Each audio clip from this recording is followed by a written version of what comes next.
¿Qué tal? ¿Cómo están amigos y amigas de esta comunidad?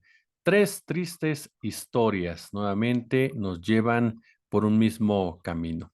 El fracaso del discurso opositor, un tema al que sí le hemos dedicado ya bastante tiempo y bastantes espacios, pero que son necesarios, no sé si ustedes estén de acuerdo conmigo, para lograr entender y sobre todo saber lo que viene en el gobierno de Claudia Sheinbaum, porque en definitiva los verdaderos papás, pues no se van a rendir tan fácil. Ellos son el contrapeso. No hablo de los conductores que hoy por hoy están al frente de esos espacios, sino en realidad a los dueños de los medios en donde se transmiten y que a través, por supuesto, de diversas estrategias buscarán boicotear al gobierno de Claudia Sheinbaum, construir narrativas que permitan un escenario de inestabilidad, llevar a cabo, por supuesto, ataques hasta el punto en donde traten de ganar o mantener sus privilegios. Por eso es tan importante, por ejemplo, las vacaciones de Carlos Loret de Mola. Y no porque Loret de Mola no tenga derecho a sus vacaciones, como cualquier ciudadano, como cualquier trabajador lo tiene, sino lo que hay detrás de que tu principal figura, el principal generador de ingresos, de views, de likes y demás, como se maneja en el lenguaje de las plataformas, se vaya durante tanto tiempo. Todos saben perfectamente que en el caso concreto, para no extrapolarlo a los medios tradicionales, en el caso concreto de los medios alternativos, irte 2 semanas de vacaciones, 2 semanas, puede resultar contraproducente para esa plataforma. ¿Por qué? Porque la gente espera verte a ti. La gente no entra a los espacios alternativos para informarse con cualquiera, sino que le gusta el estilo de algún conductor, de algún periodista o la manera en cómo maneja la información y por eso precisamente lo busca. Entonces, desde una lógica operativa, el hecho de que tu principal figura se te vaya 2 meses, te habla de que el proyecto está muerto. Te habla de que los dueños del proyecto están totalmente desinteresados del mismo. Y tiene una lógica. A final de cuentas, hoy por hoy, ¿qué tan redituable ya es Latinos para las personas que invirtieron millones en él? Cero. Llega a un cierto grupo de seguidores que siempre van a estar ahí, a ojo, ya con algunas bajas, porque son los más radicales, los más furibundos, los más iracundos, quienes se molestaron, cuestionaron a Loret de Mola por aceptar el resultado de la pasada elección del 2 de junio, por cuestionar precisamente la decisión de la oposición de impugnar los comicios bajo el argumento de una elección de Estado, a pesar de que el propio Loret fue parte medular en la propagación de ese mantra. Pero queda todavía un grupo ahí. Pero ese grupo ya no va a crecer. Ese grupo ya no va a generar más. Entonces ya llegaste a ese tope. ¿Y por qué no lo va a hacer? Porque ya no tienes credibilidad. Porque todo lo que tú presentes, todo lo que tú argumentes, todo lo que tú generes, lleva ya consigo un halo de descrédito, un halo de cuestionamiento, porque a final de cuentas, Latinos jamás fue un medio periodístico, por más que haya plumas como la de Raimundo Riva Palacio, que caray, ¿no? Lo compara compara las investigaciones de Latin Laws con la del Watergate, por ejemplo, ¿no? Por citarle un caso, o Enrique Krause, ¿no? Que se atrevió a comparar Latinos con Proceso. Yo me imagino que ahora que cierre Latinos, pues Enrique Krause nos dirá qué fue lo que pasó, más allá de esa lengua viperina que tiene este pseudo historiador.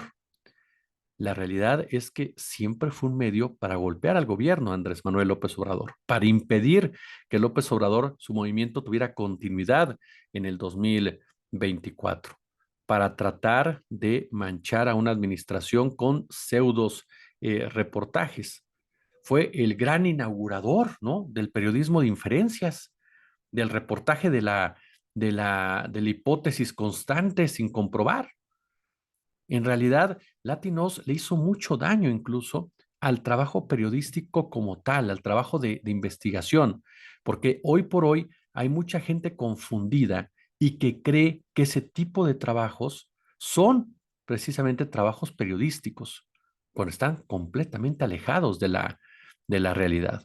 Son trabajos por encargo, son trabajos que tienen una finalidad política empresarial, pero no son trabajos que tengan como tal denunciar actos de corrupción o denunciar algún tipo de prebendas para beneficio de la mayoría. Es decir, no cumplen el perfil de un periodismo colectivo, social, de denuncia, cercano precisamente a las víctimas, ni siquiera cumplen el perfil de un periodismo que cuestione al poder, ya sea político, ya sea militar, ya sea criminal o ya sea económico. Incluso hay serias sospechas de vínculos con el crimen organizado a raíz de la entrevista a este señor Celso Ayala de los Ardillos, ¿no? Hermano, por cierto, de Bernardo Ayala, quien resulta ser, pues, Celso Ortega, perdón, Celso Ortega, ¿no? Que es hermano de Bernardo Ortega, quien resulta ser, ¿no? Cercano o parte del grupo de Silvano Aureoles, quien tiene dinero invertido en, en Latinos. Entonces, la partida de Loret de Mola, sus 2 meses de vacaciones, es el fracaso de un medio de comunicación que nació para perder, de la crónica de un fracaso anunciado, porque a final de cuentas se dedicó a defender privilegios. Aquí lo lamentable o en lo personal yo lamento es la pérdida de fuentes de empleo, si esto se confirma, de las personas de a pie, de los compañeros y compañeras que a final de cuentas hacen su trabajo desde sus diferentes trincheras y no tienen absolutamente nada que ver con las cuestiones editoriales y que sin embargo siempre terminan siendo los más afectados por este tipo de intereses y este tipo de decisiones, porque pues Loret no va a padecer en ningún sentido el aspecto financiero, Víctor Trujillo mucho menos, pero hay otras personas que al quedarse sin empleo, insisto, espero equivocarme y esto no se confirme, por supuesto que comienzan a padecerlo. Y de ahí pasamos hablando de las narrativas a lo de Claudio X González. Fíjese que hace unos días Claudio X González estuvo en el Estado de México junto con Max Kaiser y otras dos personalidades de la derecha mexicana en un foro, ¿no? Dando pues diferentes exposiciones, análisis, reflexiones, opiniones de qué fue lo que pasó el 2 de junio. La de Max Kaiser duró alrededor de 2 horas con 20 minutos, me le eché el día de ayer y el día de hoy por la mañana. Caray, no tienen desperdicio, de verdad no tienen desperdicio porque entiendes mucho más esa mentalidad de estos personajes que no logran todavía aterrizar qué fue lo que les pasó. Max Kaiser de plano cae en un constante insulto a los que están enfrente. No lo quiere decir, pero lo dice, ¿no? Que los que están enfrente no tienen la capacidad de comprensión que ellos sí tienen. Constantemente habla de una elección de Estado, habla de una narrativa tramposa.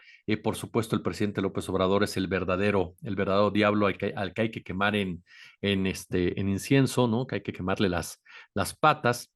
Pero me llama la atención un punto en donde ya vemos diferencias entre Max Kaiser, por ejemplo, que representa un ala de este movimiento, y Claudio X González, que hasta hace poco era el patrón de este movimiento. Max Kaiser dice, a mí no me vuelven a ver la cara de pendejo. Es decir, yo no sigo apoyando ni voy a defender a los partidos, ¿no? Que nos traicionaron y nos dejaron solos. Y afirma, no teníamos de otra. No es que nosotros estuviéramos de acuerdo con el PAN, con el PRI o con el PRD. Simplemente no había otra posibilidad más que ir de la mano con estos partidos políticos. Confirmando lo que Jesús Zambrano dijo hace unos cuantos días, cuestionando precisamente al ala ciudadana de la oposición, cuando Jesús Zambrano dijo de manera clara y contundente, no hubo estrategia, jamás hubo coordinación entre la candidata y los candidatos locales, jamás entendió el equipo de los Xochilovers, ¿no? Integrado por Max Cortázar, por Max Kaiser, por el propio Claudio X González, con los partidos políticos, nunca hubo un trabajo conjunto, cada quien iba por su lado, ¿no? Entonces, luego, después de escuchar a Kaiser, abiertamente cuestionando al PRIAM, ¿no? Y defendiendo a su candidata, pues te das cuenta que esa alianza jamás fue una alianza ni bien pensada, ni bien estructurada, ni siquiera aceptada por sus participantes y que lo único que los unió fue el odio hacia la figura de Andrés Manuel López Obrador, nada más ni nada menos. Y por eso es que la exposición de Kaiser se titula A mí ya no me van a hacer pendejo, en donde incluso insisten que la narrativa en donde se habla de que la mayoría de la gente votó a favor de Morena porque la oposición no ofreció absolutamente nada, en donde se habla precisamente de el clasismo y racismo que imperó en toda la campaña de la derecha, en donde se habla, por supuesto, también del no reconocimiento de los avances mostrados en el gobierno de López Obrador, en donde se habla también de los cuestionamientos a la poca credibilidad de los partidos políticos que ampararon a Xóchitl Gálvez, bueno, amparar entre comillas, por supuesto. Pues dice Max Kaiser, todo eso forma parte de la narrativa oficialista, de la narrativa por parte del gobierno que trata de convencernos y que nos quedemos callados y que ya no hagamos nada, porque lo que hubo fue una elección de Estado y fue un fraude. En pocas palabras, es lo que dice el señor Max, Max Kaiser, confirmando pues lo que siempre hemos sabido de él, una enorme incongruencia y una persona tan, pero tan soberbia que no acepta que se equivocó y sobre todo que es un mentiroso, porque él ahora en esta conferencia le echa la culpa a los partidos políticos. Bueno, él fue más mentiroso que los partidos políticos, todo lo vimos en su cuenta de X, todos los días decía una mentira, todos los días inventaba que Xochitl Gálvez iba a ganar, todos los días desacreditaba las encuestas, todos los días desacreditaba las voces que les decían no están creciendo, todos los días desacreditaba a todo lo que tuviera que desacreditar con tal de contar una narrativa falsa. El problema, señor Max Kaiser, es que usted se comió su propia mentira. Y de eso ha vivido en los últimos meses y quiere seguir viviendo engañando a una horda de inocentes, por no decirles de otra manera, que su anti-López Obradorismo lo ciega de tal forma que siguen creyendo, pensando que están por encima del resto.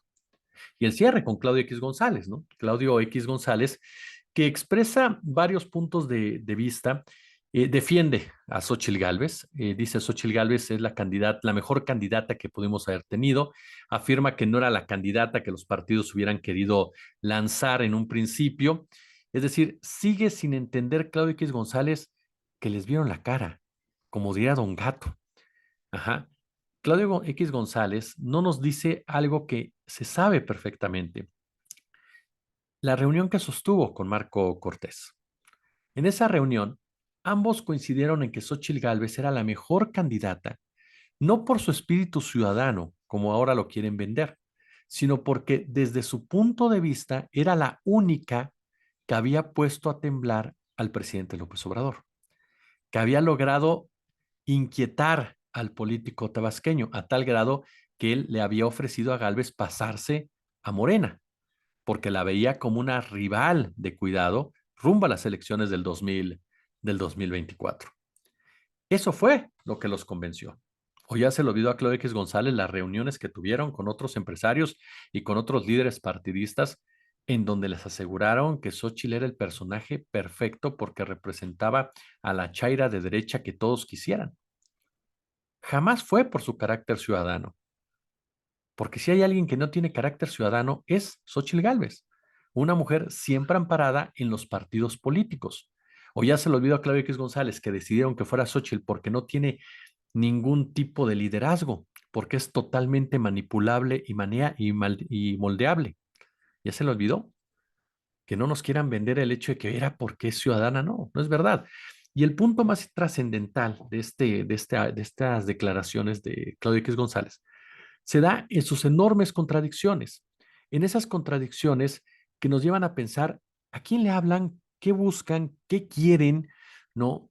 Porque resulta que cuando están ya en las preguntas y respuestas, pues la gente inocente, por eso les digo inocente, le preguntan si vivimos en una dictadura, ¿no? Y dice, no, no, yo esperaba que Claudio González dijera sí, ¿no? Y somos Venezuela del Norte. Pues no, dijo que México no será ni Venezuela, ni Nicaragua, ni mucho menos Cuba. Eso sí, tiene un gobierno autoritario débil. ¡Ah, caray! A mí me encantaría conocer este concepto, autoritario débil. ¿De dónde sacan sus paparruchas estas personas? ¿Qué fue lo que dijo? México tiene una complejidad y una diversidad que hace muy frustrante, aunque sea para un proyecto autoritario, dictatorial, salirse con la suya. Porque es un país muy grande con una frontera de 3,000 kilómetros, con la economía más potente en la historia de la humanidad, que necesita estar invirtiendo en México para construir el bloque comercial más importante del siglo XXI, que es Norteamérica.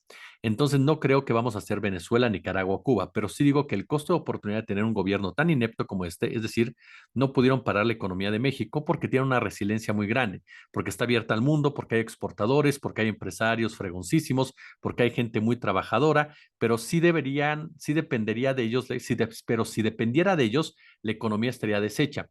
Está a flote con un nivel de estancamiento, si quieren, por el esfuerzo de millones y millones de mexicanos. Y curiosamente, fíjense, este dilema, hablamos de gobiernos dictatoriales. ¿Conoces a un gobierno más débil que el gobierno mexicano, que resuelva bien el gobierno mexicano? Una cosa es que resuelva bien y es un gobierno autoritario débil. Insisto, a mí me encantaría platicar con Claudio X González y decirle, ¿qué cree usted que es un gobierno autoritario débil? No. Dos, a ver, rápidamente. Cuando nos dice que es un proyecto autoritario dictatorial y que por eso se le impide salirse con la suya, acaba de ganar la mayoría absoluta en la Cámara de Diputados y Cámara de Senadores ese proyecto, don Claudio. ¿De qué está hablando? ¿Por qué siguen insultando a la gente, haciéndoles creer a sus seguidores que la gente se equivocó con una decisión que tenía perfectamente ya bien plantada, amén de que ustedes no supieron ofrecer nada para contrarrestarla? Habla de Estados Unidos y de la inversión estadounidense. Estados Unidos se ha llevado bastante bien con López Obrador, desde el caso de Trump hasta el caso de Biden. Hasta hace poco lo dijo otra vez Ken Salazar, lo dijo el propio Biden, lo dijo el propio Blinken con todo y sus amarres, que tenían una buena relación con el gobierno de Andrés Manuel López Obrador. Entonces, ¿de qué habla cuando se refiere a que en Estados Unidos se preocupan y en Estados Unidos precisamente ven a México con mucho recelo? Que van a perder el costo de la oportunidad. La economía mexicana no se cayó a pesar de tener dos guerras en el mundo activas, involucrado como siempre Estados Unidos, y una pandemia que supera a cualquiera, porque es una pandemia que nadie había vivido y que a la derecha le encanta minimizar los efectos de la misma. Pero no estuviera la derecha en el poder porque, bueno, ya le hubieran hecho una estatua al presidente en turno si lo hubiera enfrentado y hubiera quebrado el país, pero caray, sí lo quebró, pero porque era muy difícil enfrentarse como tal. Habla de empresarios fregoncísimos, sin duda, pero van de la mano con una política de Estado que ha funcionado en la relación con varios de ellos. Entonces, siempre tratando de minimizar lo que no tendría que minimizar, sino aceptar para poder competir en en pocas palabras, ¿no? Pero es parte, ¿no? A final de cuentas, es parte de lo que es hoy por hoy esta oposición. Vean nada más ya para concluir, Guadalupe Loaesa, ¿no? Tuiteando, en la mesa donde me encontraba no se hablaba de otra cosa, fue una elección de Estado, hubo fraude, la compra de votos era evidente, la intromisión de López Obrador fue sistemática, Claudia ha estado en campaña desde hace 3 años, fue evidente la complicidad del INE, y nos presenta una serie de boletas que dice que formaron parte del fraude, pero son boletas del 2012 y otras son boletas del 2015. Yo creo que alguien le tendría que decir a Guadalupe Loaesa que a cierta edad pues ya no hay que tuitear, ¿no? Muy tarde, porque es cuando se cometen ese tipo de cuestiones. Ahora, otro dato, cuando dice Claudio X González que espera que desaparezcan las mañaneras, pues claro que espera que desaparezcan las mañaneras, a ellos les conviene que desaparezcan porque de esa manera pueden instaurar o imponer una narrativa. Y un punto interesante que se dijo en este evento fue cuando dijeron, no, en 6 años no acabas con la inseguridad. Y la próxima presidenta, pues no puede acabar en 6 años con ella. O sea, ya lo reconocieron, que no es así si no es así de fácil, ¿no? Oiga, ya para concluir, agradecerle, por supuesto, estos minutos de charla. Haciendo referencia, antes de ir con Sandra Cuevas, esta columna de Raimundo Rea Palacio, en donde habla de que Carlos Loret de Mola es el periodista más perseguido en la historia de nuestro país. Caray, de verdad solamente nos muestra el nivel de complicidad que hay en esta élite periodística, que cada día afortunadamente es más y más relevante. Dice que ningún otro periodista sufrió la persecución de parte del Estado como Loret de Mola. Y bueno, finalmente, el momento gracioso del día, Sandra Cuevas a las 5 de la mañana en punto tuiteó: emocionada y lista para concluir mi doctorado, entregará una gran tesis. El trabajo es mi motor de vida y el estudio el complemento que alimenta mi alma.